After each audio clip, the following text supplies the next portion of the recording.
So you think you know New York City, just because you've seen the Empire State Building, strolled down Fifth Avenue, maybe even caught a glimpse of Lady Liberty. But what if I told you the iconic skyline you recognize today is built upon layers of architectural ghosts, forgotten styles that once defined its very soul? From the majestic mansions of the Gilded Age to the bold brutalist structures of the 60s, each era left its mark on the city's skyline, a silent testament to a bygone era. Today, we're taking you on a journey through time to revisit the city you thought you knew in a whole new light. Our adventure begins in the heart of Manhattan, where the towering skyscrapers of today were once the proud mansions of the elite. The Vanderbilt family, one of the wealthiest in America, resided in these palatial homes, complete with sprawling gardens and breathtaking views. Imagine horse-drawn carriages clanging on the cobblestone streets below and the air filled with the scent of freshly cut grass from Central Park.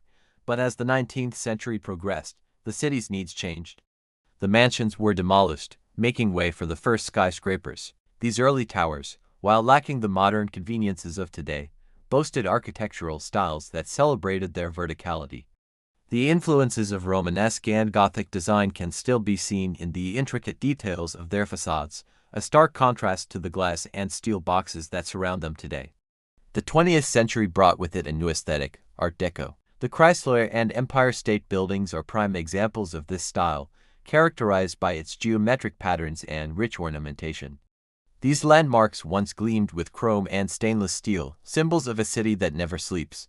But the post-war era gave rise to a more minimalist approach, a rejection of the past in favor of function and form. The Seagram Building is a prime example of this shift, its stark glass facade reflecting the changing times.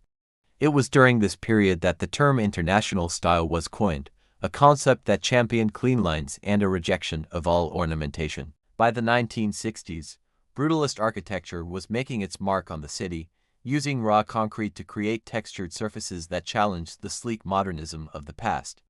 The New York State Pavilion at the 1964 World's Fair is a prime example of this, with its bold geometric shapes and unfinished concrete. And as we stand here today, surrounded by the ghosts of New York's architectural past, let us take a moment to appreciate the layers of history that make this city so unique.